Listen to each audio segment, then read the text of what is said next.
Pequeño César, capítulo 8. El triunfo de Octavio.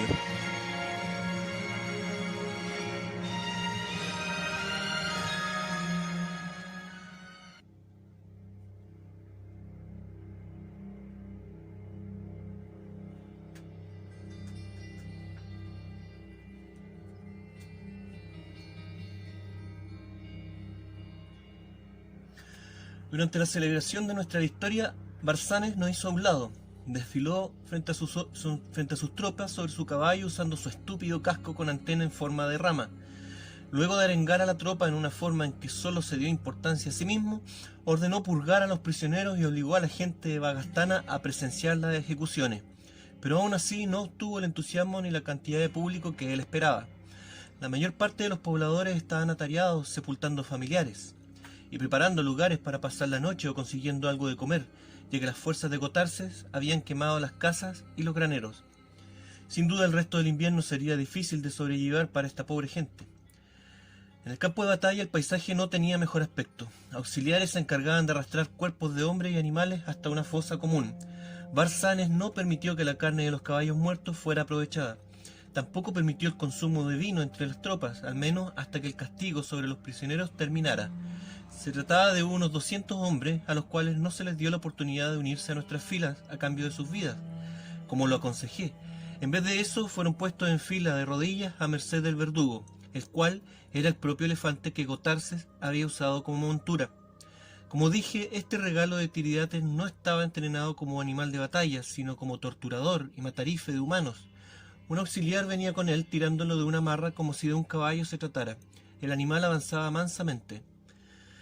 Barsanes pidió una demostración de la debilidad del pasivo gigante. Entonces, luego de algunas órdenes, este comenzó a ejecutar unos precisos y lentos movimientos con su trompa y sus patas delanteras.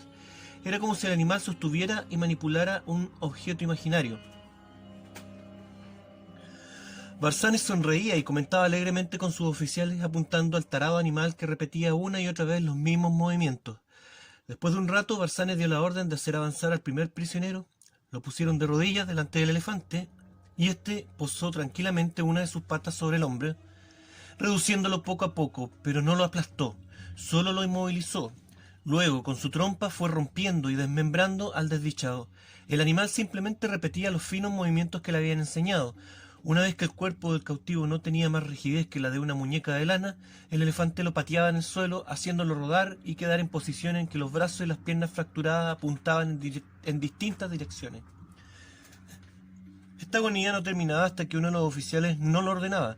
Entonces se remataba al prisionero dejando que el elefante aplastara su cabeza como si de una fruta podrida se tratase.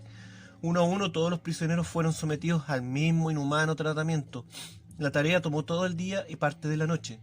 En vano intentamos con Baltasar convencer a Barsanes de lo innecesario de la acción. Este no escuchaba a nadie, es más, se mostró altamente molesto con nuestra presencia.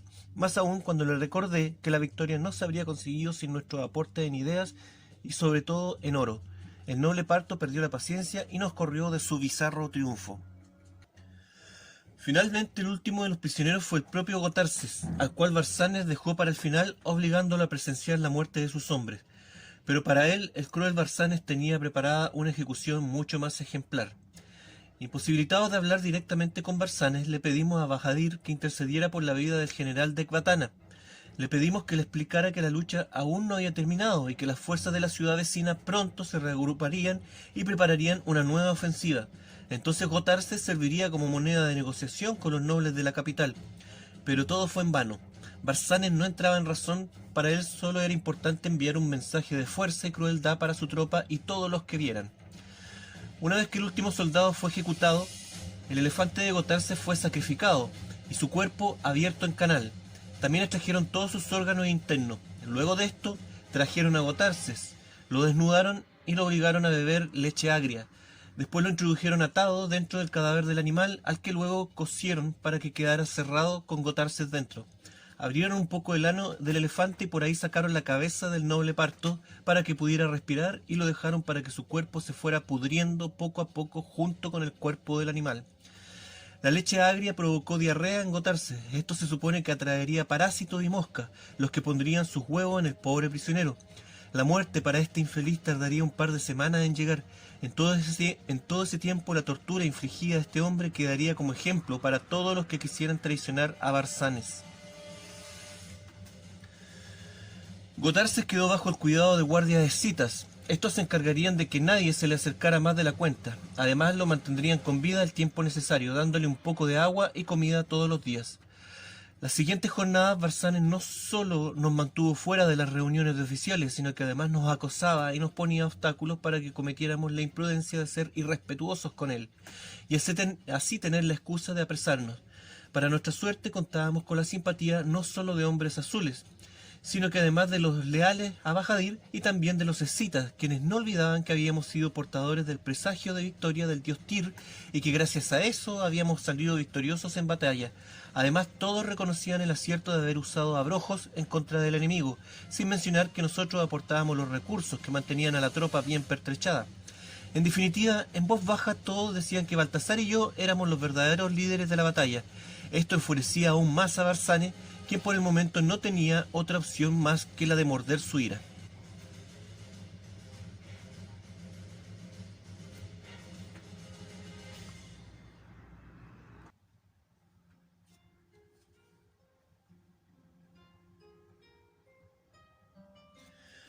Un día en que me encontraba sin la compañía de Baltasar, uno de los hombres del velo que estaba de guardia fuera de mi tienda me dio a entender que había unas personas que querían verme.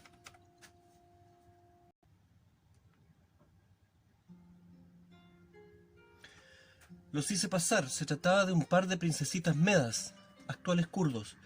La mayor debe haber tenido unos 10 años. Era morena y de intensos ojos azules. La otra de unos 7 u 8 años tenía el pelo rubio y unos lindos ojos verdes. Venían vestidas y ataviadas de forma colorida, como lo hacen las mujeres de esta región.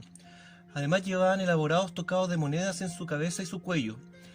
Venían acompañadas de un par de mozos, los que no intervinieron en lo que las pequeñas tenían que decir.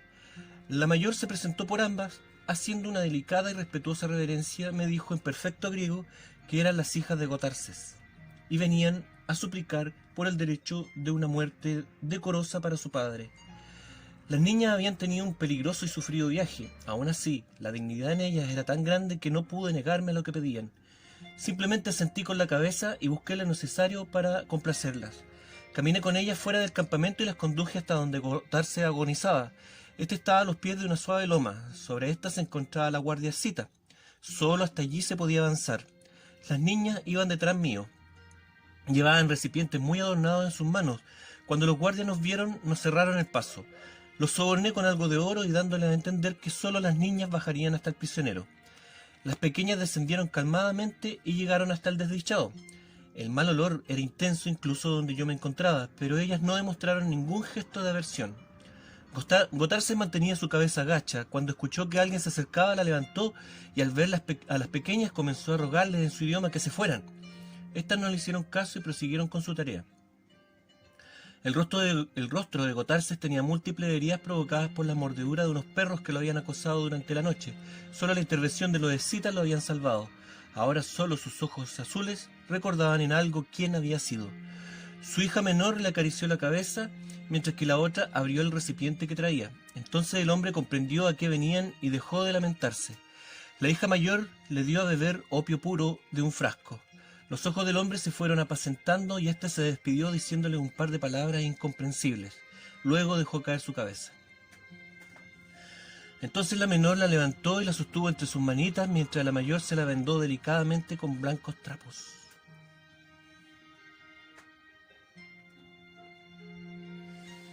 Después de esto, las pequeñas ascendieron la loma, con rostros tranquilos e inexpresivos, volvieron a hacer una reverencia a mí y a los guardias y esperaron que sus mozos terminaran de recuperar y envolver el cuerpo de su padre. Cuando estos terminaron, subieron el cuerpo a un caballo y se retiraron, montando cada una un bello caballo luz. Sus coloridos vestidos danzaban, asemejando seres inmateriales a la siga de la mortaja del general que de esta forma y con la muerte había recuperado su dignidad.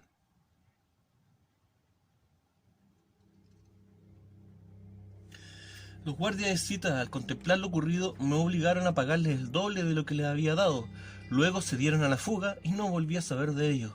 Cuando volví a la tienda, Baltasar se encontraba en ella y al preguntar dónde había estado, le conté lo sucedido. Baltasar se puso muy serio y tomó actitud defensiva. Luego me dijo que lo que había hecho era algo muy imprudente y que tendríamos que buscar refugio en la ciudad, al menos hasta saber qué haría Barsanes cuando se enterara de lo ocurrido. Salimos de la tienda y caminamos fuera del campamento. Pero antes de que nos pudiéramos alejar, guardias partos nos detuvieron y nos dijeron que iríamos a hablar con su señor. Una vez en su tienda, Barsanes me acusó no solo de desobedecer sus órdenes, sino que además de traición, al dejar que las hijas de Gotthard se escaparan sin tomarlas prisioneras. Después de eso me mandó a apresar. Le dije que contaba con el apoyo de la tropa y que tuviera cuidado de lo que hacía. Barsanes se rió y me dijo que el apoyo de la tropa era algo que él podía manejar, diciendo que yo era un espía, traidor, que mantenía contacto con los nobles de Ecbatana y que por eso había dejado escapar a las hijas de Gotharses con el cuerpo de este. Eso acabaría con mi apoyo entre los partos y para los escitas bastaba con decirles que él compartiría el tesoro que manteníamos escondido con ellos. Jamás te diré dónde está, le dije inocentemente. Barsanes se rió y dijo que ya conocía su ubicación. Entonces su guardia me apresó. Baltasar iba a tratar de intervenir, pero lo detuve. Le dije que si se dejaba matar, entonces ya nada podría hacer por mí. Barsanes me expuso como traidor frente a la tropa y ofreció compartir mi tesoro con todos los que se mantuvieran leales a él, incluidos los escitas. Luego interrogó a Baltasar acerca de cuál era mi identidad, ya que era obvio que éste me prodigaba un gran respeto. Pero pese a sus intentos, solo consiguió que mi compañero le dijera que yo era un importante funcionario de la corte de los Ptolomeos. La intención de Barsanes en un principio era la de ejecutarme, pero Baltasar logró convencerlo de que esto no era una buena idea, ya que el haber vencido a Gotharses no le daba el control definitivo de Ecbatana. Para lograrlo debía esperar hasta la primavera, en donde seguramente la llegada del propio rey Frates le daría la victoria definitiva. Solo entonces Barsanes recibiría su ansiado reconocimiento, pero todo sería en vano si el rey se enteraba que él había mandado a matar a un importante aliado griego, pieza clave para lograr la amistad de los reinos y ciudades helenizadas en Partia y sus alrededores. Peor sería cuando se enterara que él había repartido entre los mercenarios un tesoro que estaba destinado como regalo para su persona. Barsanes se vio de pronto frente a él con un prisionero difícil de manejar. En otras circunstancias habría dudado de las palabras de Baltasar, pero la existencia del tesoro y el hecho de que el propio Baltasar confirmara que éste me pertenecía y que además yo tenía más importancia política que él, daba crédito de lo que decía. Finalmente Barsanes decidió inteligentemente y optó por enviarme como regalo al rey Mitrídates Epífanes, monarca del vecino país de Comagene. Baltasar, sin embargo, se quedaría con él para ayudarlo a explicar ante el rey Frates cómo es que se había ocupado el resto del tesoro proveniente de Alejandría financiando con él la forja de armadura y la compra de pertrechos, pero sobre todo la compra de la lealtad de las tropas escitas. El plan de Barsanes era deshacerse de mí sin tener que pagar las consecuencias de ello. La responsabilidad de lo que me ocurriera recaería ahora en las manos de este rey Mitrídates. Él decidiría qué hacer conmigo. Baltasar logró verme antes de mi partida y me explicó que Comagene era un pequeño reino pero de gran importancia estratégica debido a su ubicación justo entre Partia y Occidente, vecino además de los reinos de Armenia y Cilicia. Este país había sido gobernado durante 7 generaciones por una poderosa dinastía de reyes magos, quienes llevaban en su sangre rastros de reyes persas, partos, griegos e incluso ptolomeos. Todo esto gracias a una sucesión de matrimonios efectuados como alianzas políticas. Estos reyes se jactaban de ser descendientes de Alejandro y Darío al mismo tiempo. De hecho, si el padre de este rey hubiera estado vivo, habría sido el mejor candidato para mantener mi protección. Pero este rey, llamado Antíoco Teos, había muerto en un extraño incidente hace aproximadamente 5 años, y el responsable de su muerte seguramente había sido su propio hijo, Mitrídates, quien gobernaba ahora en el país. Este hombre era distinto a su padre, quien se destacaba por ser religioso, justo y moderado en sus decisiones. De hecho, había adoptado entre sus títulos reales los de amigo de los griegos y amigo de los romanos, demostrando así su posición neutral frente a cualquier conflicto. Comagene era famosa también por ser un país rico y pacífico, ya que sus gobernantes preferían pagar grandes sobornos en oro a sus invasores antes que someterse a ellos o aportarles tropas para sus campañas. Baltasar me advirtió de cuidarme del resentimiento que el rey Mitrídates le tenía a Frates de Partia, ya que éste había asesinado a su hermana, una mujer llamada Laódice, muy querida por Mitrídates y que había sido entregada como esposa del rey Orodes, padre de Frates. Este, después de asesinar a su progenitor, también mató a sus hermanos y medio hermanos y a esta mujer, cuyo cuerpo fue recuperado posteriormente por el propio Mitrídates. Finalmente Baltasar me entregó 2 cartas que explicarían mi situación una vez que estuviera en la corte de Comagene. Una iba enviada al propio rey Mitrídates y la otra a su hermano, Antíoco Epífanes. Me sentía avergonzado por la estúpida situación en la que me había colocado, pero Baltasar me daba ánimo y trataba de convencerme de que esto no era más que un tropiezo y que él intentaría aclarar la situación frente al rey Fraates. Entonces de seguro me traería de vuelta. Lo importante ahora era que yo me mantuviera con vida, sobre todo considerando el duro viaje que tenía por delante. Cruzar los montes Sagros para internarse en los montes Tauro en pleno invierno era una hazaña que pocos hombres se atreverían a hacer. Sin duda, esta sería una prueba de hombría para mi ascendencia divina. Como último regalo, Baltasar había conseguido que el propio Bajadir con algunos de sus hombres fueran los que me llevaran hasta Comagene. Así por lo menos viajaría a cargo de manos confiables, que no intentarían matarme por el camino como lo hubieran hecho los escitas con los que Barsanes me quería enviar. Baltasar se despidió con algunos gestos y frases de protección que no entendí. Luego me ayudó a colocarme mi piel de oso y se marchó cabizbajo y mordiéndose la rabia. Partimos temprano, la mañana está helada y oscura. Tomamos rumbo al oeste a través de uno de los valles centrales entre los montes Sagros, tratando de evitar las nieves más densas de las partes altas. Yo iba con la moral por el suelo. Pese a las palabras de consuelo de Baltasar, me sentía tremendamente estúpido. Le había dado a Barsanes la excusa perfecta para apoderarse de la última porción del tesoro de Alejandría. No solo había perdido los objetos que me unían con mi hogar, también con ellos se iban los recursos que podría haber usado para ayudar a mis hermanos, y no suficiente con esto, había perdido también la libertad. Ahora me dirigía a mendigar por mi vida a un rey que no conozco, como siempre dependía de Baltasar para que me sacara de esta situación, y eso me enfurecía aún más. Yo debería ser el que hablara con Fraates y le explicara que la victoria sobre Ecbatana había sido gracias a nosotros, y que por ende yo, Ptolomeo XV, era un importante aliado en su empresa para la toma del poder, pero en vez de eso, ahora solo podía esperar que Baltasar rogara por mí, apelando a la generosidad del rey Parto. El frío no da tregua. Durante todo el día me siento muy mal. Creo que lo mejor para mí sería que mi escolta me abandonara por el camino para dejar que la nieve y los lobos me concedieran la paz que tanto necesito. Mientras avanzamos pienso en las personas cercanas a mí que han muerto durante el último año, y ahora seguramente mis hermanos y yo también estamos condenados. Con el frío la herida de mi costado me vuelve a doler. Eso me hace recordar a Idir, y junto con él me llega a la cabeza la imagen de Shapur, el bactriano y su gente, los hombres de Próculo, los piratas fenicios que cayeron en la isla de Cauda, también la muerte de Rodón y la de la gente de mi caravana, las vidas desperdiciadas en la última batalla y la gente pacífica que cayó en los asaltos de los escitas, asaltos pagados con mi oro. Todas muertes relacionadas con mi persona y mi falsa imagen de Dios viviente. Incluso hasta mi actual situación está relacionada a una muerte, la de Gotarses. Una muerte piadosa, pero una muerte al fin. En estos momentos hubiera preferido que nada desde mi estúpida huida de Alejandría hubiera sucedido. Ahora creo que lo mejor hubiera sido haberme quedado con mi madre y haber perdido la vida protegiéndola. Así al menos tendría honor, y muchas de las personas que murieron por mi culpa estarían aún con vida. Sobre todo Mariam, ejecutada estúpidamente por Herodes, tan solo por haber estado cerca de mí.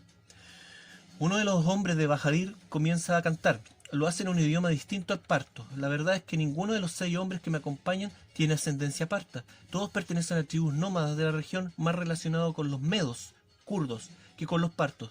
La canción del hombre armoniza perfectamente con el triste y frío paisaje nevado y con los sentimientos de mi corazón. Finalmente no puedo más y sollozo disimuladamente escondiendo mi cara para que no me vean. Pasamos la noche en un poblado de forma escalonada que sigue la forma del cerro en el que se levanta, semejante a la ciudad de terraza de Kurmanji. La verdad es que en la zona hay muchos poblados así. Llegamos de noche y desde lejos las luces del caserío se ven como pequeñas estrellas desparramadas en la ladera del cerro. Solicitamos cobijo y nos lo proporcionan de inmediato. Al entrar a una de las casas, el calor interno nos brinda una agradable sensación de abrigo. El fuego está encendido dentro de un horno de barro. La luz interior es tenue, pero se alcanza a distinguir los rostros de los moradores. Un hombre viejo con turbante y bigote está de cuclilla en el suelo, nos saluda amablemente y nos invita a sentarnos con él. De inmediato ordena a las mujeres de la casa para que nos atiendan. En la casa hay varios niños, el mayor de ellos sale al frío para encargarse de nuestros caballos. Las mujeres nos sirven un caldo grasoso acompañado con tortillas. Bajadir me dice que bajamos hacia el oeste para evitar la zona montañosa más alta, pero que estamos próximos al margen del río Sirwan, actual río Diala, que quiere decir el río que grita, debido al ruido que provoca su curso, rompiendo con su fondo pedregoso. Luego tomaremos rumbo al norte hasta alcanzar la siguiente ciudad, Arrapa, actual Kirkuk, y luego Arbelá, actual Erbil, la ciudad que fue testigo de la victoria de Alejandro contra Darío Codomano, quien después de la batalla huyó a Ecbatana. Arbelá es una ciudad parecida a Ecbatana, ya que también tiene una ciudadela fortificada en su centro y a partir de esta se forma el resto de la urbe. Es además la capital de una naciente región llamada Adiabane, liderada por un rey llamado Isates, la que incluye a Rapa, Kirkuk, y que goza de cierta independencia, pero siempre bajo el control del Imperio Parto.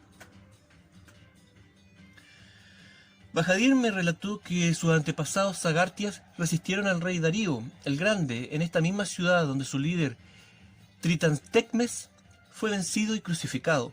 Este hecho quedó registrado en la inscripción de Bagastana, pero yo no supe descifrarlo en su momento y solo me limité a fingir frente a Bajadir que conocía su historia. Durante la noche Bajadir no toma ninguna precaución en especial conmigo. Sabe que no tengo dónde ir y si me apartara de ellos solo sería para morir en el frío. Huir no es una opción y los tenebrosos ruidos del viento nocturno parecen advertírmelo también. Por la mañana una nevada detiene nuestra partida. No hay mucho que hacer salvo compartir el calor del fuego con la gente de la casa. Por la tarde deja de nevar, pero contamos con muy pocas horas de luz, por lo que nos vemos forzados a pasar una noche más en este lugar. Esta vez el dueño de casa ameniza nuestra permanencia con algo de música, que interpreta con un instrumento de 3 cuerdas llamado tambur. El ambiente se relaja y los hombres de Bajadir sonríen y bromean con las jóvenes de la casa. Yo estoy demasiado cansado y triste para unirme a ellos. Le pregunto a Bajadir por qué no he visto hombres en el poblado y este me responde que la mayoría de los hombres han sido reclutados para la guerra, ya sea para uno u otro bando. Esto se repite en casi todos los pequeños poblados, dejando en estos lugares solo a las mujeres, los viejos y los niños, quienes tienen que arreglárselas para sobrevivir solos, lo que se hace especialmente difícil en invierno. Solo la estabilidad en el trono de alguno de los personajes en disputa otorgará a estas personas la normalidad familiar que ellos esperan. Mientras tanto, comparten su alegría con los viajeros esporádicos que llegan hasta ellos. Partimos el otro día, descendemos de los montes y la temperatura asciende un poco. Finalmente llegamos al límite de los montes sagros y nos internamos en una planicie de pastos duros y secos hasta que nos topamos, como había dicho Bajadir, con el margen del río Sirwan. A partir de este punto tomamos rumbo norte avanzando entre los sagros y el río Sirwan. Pasamos las noches de caserío en caserío. La historia se repite en cada uno de ellos. Casi no hay hombres y las mujeres tienen que hacerse cargo de los ancianos, los enfermos y los niños. La situación de escasez en algunos lugares es crítica. Niños y mujeres desnutridos, viejos moribundos, bodegas y graneros vacíos. Todo esto provoca una sensación de miedo e inseguridad que se percibe pesadamente al llegar a estos lugares. En algunos pueblos incluso es posible ver a mujeres haciendo el papel de guardia. Montan a caballo y nos reciben con sus arcos al hombro, interrogándonos como lo haría cualquier soldado. Debo decir que los modos y actitudes rudos de estas mujeres son solo por necesidad, pero estos no logran desgastar su imagen femenina, y debajo de sus abrigos invernales se aprecian largas y coloridas faldas, además de llevar los ojos maquillados y a pesar de cubrir muchas veces la mitad de sus rostros, insisten en usar joyas y adornos que atavían sus caras. Después de 4 días llegamos a la ciudad de Arrapa, conocida también como Bet Garmay, Casa de los Huesos, haciendo mención de los nobles aqueménidas asesinados aquí después de la batalla entre Darío Codomano y el gran Alejandro. La ciudad consta de una variada población de partos, judíos, griegos y medos. Pasamos la noche en una granja fuera de la ciudad. Estamos en territorios controlados por tropas de Tiridates y estar en la ciudad solo significaría problemas para todos. Aún así, no pierdo la oportunidad de observar la ciudad desde lo alto de una loma. A lo lejos, en el centro de ella se puede observar la ciudadela amurallada, levantada sobre un gran montículo que sobresale del resto de la ciudad. Carca, como la conocen los griegos, es una ciudad muy antigua, tanto como Babilonia, pero nuestro siguiente destino, Arbelá, lo es más aún. Después de pasar la noche en un helado granero, nos levantamos antes del amanecer. En realidad lo hacemos para no congelarnos. Nadie pudo dormir bien y yo lo hice a ratos. La leña que conseguimos para calentarnos estaba húmeda y no encendió. Además tuve pesadillas horribles relacionadas con la violencia presenciada durante la batalla de Bagastana. La imagen de los soldados torturados, el sufrimiento de los hombres y caballos heridos, tripas y sangre desparramados por el campo de batalla, todo afloraba en los momentos en que mi alma se dejaba llevar por el sueño. Es extraño, pero recién ahora me persiguen estas visiones, ya que en su momento no me sentí tan perturbado. En ellas todo parecía aún más intenso, los olores, los gritos, el sufrimiento y la ira, incluso el color de la sangre desparramándose del cuerpo de hombres y animales, todo era revivido con detalles que en su momento no percibí. Nos calentamos con una húmeda y humorosa fogata, que no nos ofrecía el calor que queríamos. Después de desayunar, continuamos rumbo al norte hasta toparnos con el pequeño Sap, un importante río que riega todos los campos de este lugar. Como su nombre lo dice, este río no es muy ancho, pero su caudal puede ser bastante peligroso, sobre todo en esta fecha y a principios de la primavera, según me explica Bajadir. Seguimos su curso por el norte hasta encontrar un punto en el que lo podemos cruzar, es decir, un área donde el río era mucho más ancho, pero a su vez más tranquilo. En ambas orillas hay arenales y su fondo puede verse claramente debido a la tranquilidad de su caudal. El fondo es pedregoso, lo que nos obliga a cruzar a pie, tirando de las riendas para evitar que alguno de los caballos tropiece y se rompa una pata. Más adelante nos encontramos con algunas patrullas partas. Logramos evitarlas, pero Bajadir tomó la decisión de alejarnos de la ruta principal y bordear los montes, lo que nos obliga a pasar la noche en una cueva. Por suerte tuvimos una buena comida, ya que nos topamos con el cadáver de un ciervo a medio de devorar, abandonado por algún depredador o bien dejado allí como regalo de los dioses. Al día siguiente alcanzamos Arbelá, en Adiabane, ciudad de grandes batallas y ruta hacia el este, debido a que se encuentra en una intersección del camino real que viene desde Armenia y el resto de las satrapías del este. Al igual que Arrapa, Arbelá tiene una enorme ciudadela fortificada en su centro. Esta es aún más grande y alta que la de Carca. En ella también hay un importante templo a Ishtar, la hermana blanca de mi temida Ereshkigal. Lamentablemente tampoco ingresamos en esta urbe y solo lo haremos en los poblados que estén más allá del control de Tiridates. Al día siguiente dejamos atrás la antigua Arbelá, de la cual algunos dicen que tiene más de 6.000 años y la consideran la ciudad más antigua del mundo, aunque yo no puedo dar fe que esto sea cierto. A media mañana llegamos a la ribera del Gran Sap, el cual cruzamos con la ayuda de balseros. Por la tarde nos aproximamos a la ciudad de Mepsila, actual Mosul, edificada sobre las ruinas de Nínive, después de que una coalición de medos, babilonios y escitas la destruyeran hace ya unos 600 años. A pesar de esto, aún queda algo del muro de la antigua y majestuosa ciudad asiria, la más grande del mundo antiguo. La porción mejor conservada está cerca de un montículo que llaman el Cerro de la Oveja. En este lugar se encuentra la tumba de un antiguo hombre santo, Jonás, que se hizo famoso por salvarse de un naufragio, dejándose devorar por un gran pez que luego lo depositó sano y salvo en la playa. Nota: recientemente la tumba fue destruida por integrantes de la guerrilla Estado Islámico. En este mismo Cerro de la Oveja fue encontrada lo que sería la tumba de Pazuzu, una criatura semidiosa rescatada y adoptada por los dioses creadores, los que la criaron y educaron. Pazuzu luego robó y huyó con las tablas del destino. Fue perseguido y ejecutado por su crimen. Los antiguos lo representaban con cuerpo humano y un gran pene que se enrollaba en él, cabeza y garras de león, y 4 alas en su espalda, indicando que se trataba de un ser celestial, pero de naturaleza maligna. Sus figurillas aún son usadas por algunos como protección para los niños y los bebés. Además es la entidad escogida para protagonizar la película de 1973, El Exorcista. El lugar original se muestra en los primeros minutos de esta cinta.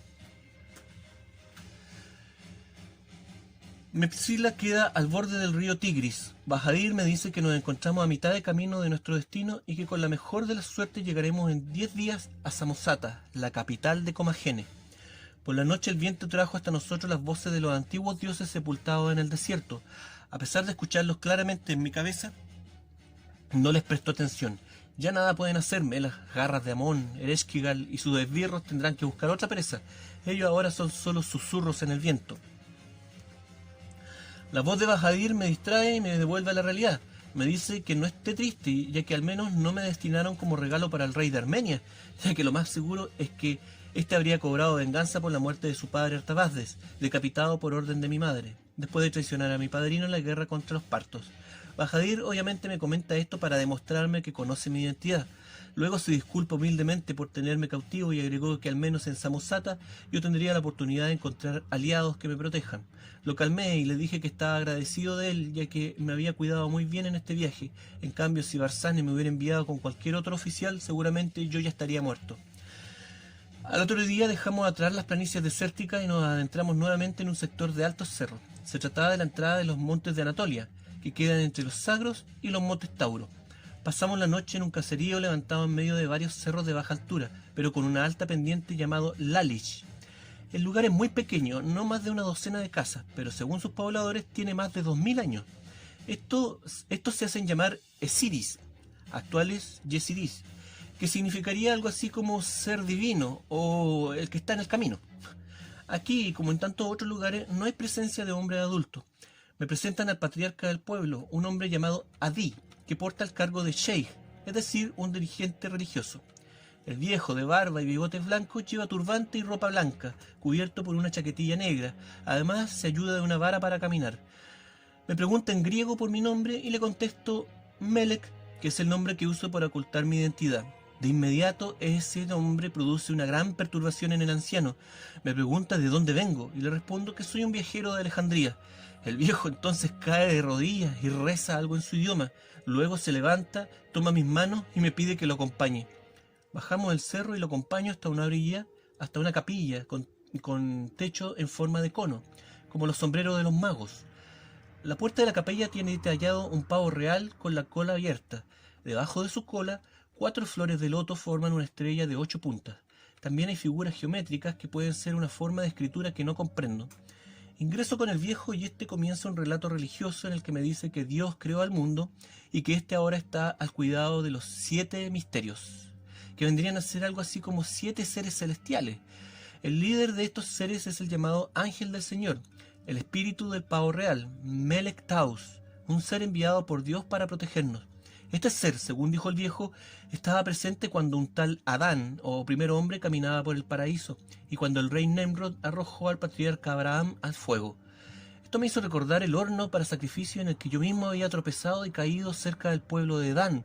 Recordé que Próculo me había dicho que Abraham había rescatado a su hermano de ese sitio, ya que lo querían quemar para ofrecerlo al dios Baal. Estaba presente, relató el anciano. Estaba presente, relató el anciano, cuando Dios dijo: serás el gobernante y señor de la tierra.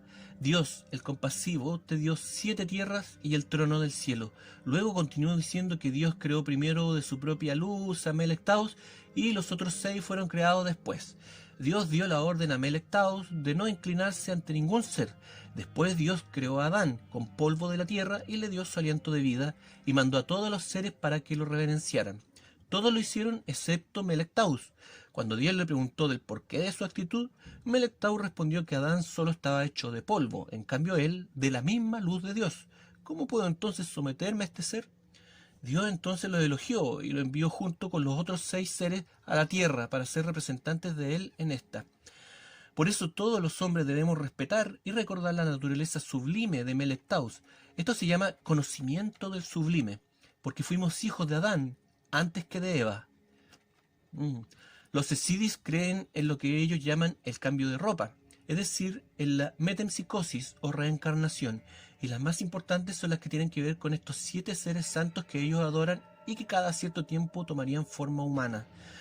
De allí la relación del hombre cuando le dije que me llamaba, la reacción del hombre cuando le dije que me llamaba Melek. Traté de explicarle que eso era simplemente una coincidencia, pero no se convenció y me imploró que lo acompañara en los 2 últimos rezos que quedaban del día, ya que ellos rezan al amanecer, a media mañana, al mediodía, por la tarde y al anochecer, siguiendo la trayectoria del sol. También me pidió que al otro día lo acompañara al Arroyo Blanco. El pobre viejo estaba tan emocionado que no me pude negar. Compartimos con ellos esa noche y para mi pesar fui víctima del acoso de niños y mujeres que insistían en observarme y tocarme. Hasta altas horas de la noche me sentí como si fuera uno de los animales del zoológico del Musellón, Casa de las Musas, de Alejandría, cuando estos eran molestados indiscriminadamente por mi hermanito Alejandro. Al otro día salimos muy temprano con el viejo Adi, bajamos y caminamos por los cerros escarchados hasta que dimos con su arroyo sagrado. Una vez allí, nuevamente para mi pesar, tenía que introducirme en sus heladísimas aguas. El anciano se hundió en ellas como si nada, y quería que yo hiciera lo mismo. Hasta allí llegó mi fe y mi tolerancia en esta creencia, y solo atiné a mojarme la cara con ambas manos. El hombre me miraba atento y yo imploraba porque este gesto no se fuera a transformar en una tradición.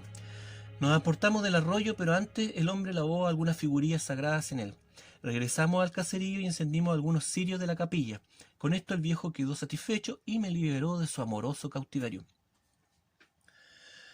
Al salir de la capilla noto que fuera de esta hay una imagen de una serpiente negra esculpida. Pregunto por el significado de esto a Adi y el anciano me responde que esto se debe a que los esidis agradecen a este animal el haber salvado el arca de Noé, ya que se enroscó y cubrió con su cuerpo una abertura por donde penetraba el agua hacia el interior de la sagrada embarcación. Además, Lalish era el único lugar en que se había salvado la enorme inundación. Por eso era un lugar sagrado, y por eso se recordaba a la serpiente como un animal muy importante en la obra de Dios. Antes de irme, el viejo nota el peso y cansancio en mis ojos, y me pregunta qué es lo que me inquieta. No sé por qué, pero le digo que cargo con el peso de muchas muertes sobre mis hombros. El viejo sonriendo me dice que no me preocupe, ya que el origen del mal radica en la naturaleza del hombre y no en un ser luminoso como yo. Me dice que todo lo que haga en esta vida no es pecado, sino luz. Extrañamente las palabras del viejo, aunque alejadas de toda realidad, me dieron tranquilidad. Dejamos el poblado de Lalish, perseguidos un rato por sus rubios niños de ojos azules y narices griegas. Nota. Hoy en día los yezidis sufren persecución religiosa por parte de las tropas del Estado Islámico, quienes los consideran una etnia sin salvación debido a sus creencias. Muchas atrocidades se han cometido en su contra, lo que ha llevado a muchos de sus hombres y mujeres a unirse a las guerrillas kurdas para combatir este nuevo enemigo. Al mediodía cruzamos un paso entre dos líneas montañosas y llegamos a un pequeño valle donde se encuentra una ciudad de gente esidi llamado Bet Nuadra, actual Dohuk. La ciudad es alargada y no cuenta con muros de protección. Conviven también en ella griegos, asirios, judíos y armenios. La ciudad se encuentra cruzada por dos ríos, el Duhok y el Eskarov. Merendamos en la afuera de la ciudad y luego continuamos hacia el oeste. Bordeamos cerros con cada vez más vegetación. Los pastos amarillentos dejan paso a arbustos y hierba verde, y los arbustos a su vez a árboles cada vez más altos y frecuentes. Por la tarde llegamos a un poblado llamado Saco. Su traducción no es muy clara. Algunos dicen que significa victoria y otros río de sangre, pero ambas interpretaciones hacen referencia a un mismo evento, una batalla ganada por los romanos en este lugar. El pueblo es cruzado por un río llamado Pequeño Jabur en la actualidad, y en él vive una importante colonia de hebreos, judíos e israelitas, además de otras razas. El Pequeño Jabur no es difícil de cruzar, pero aún así cuenta con un puente construido por los romanos, el que nos facilitó el paso. Pasamos la noche cerca de su ribera. El cielo del atardecer se pintó de increíbles arreboles de intenso rojo y amarillo que se reflejaban en el helado río. Creo entonces que la mejor traducción para Saco es río de sangre. Por la mañana tomamos rumbo al oeste y continuamos hasta que nos topamos nuevamente con el río Tigris. Luego seguimos su curso hacia el norte hasta llegar a la ciudad de Gisrei, actual Cisre. En esta ciudad pude comprobar una historia que me relataron los samaritanos de Haamán y los esidis de Lalish.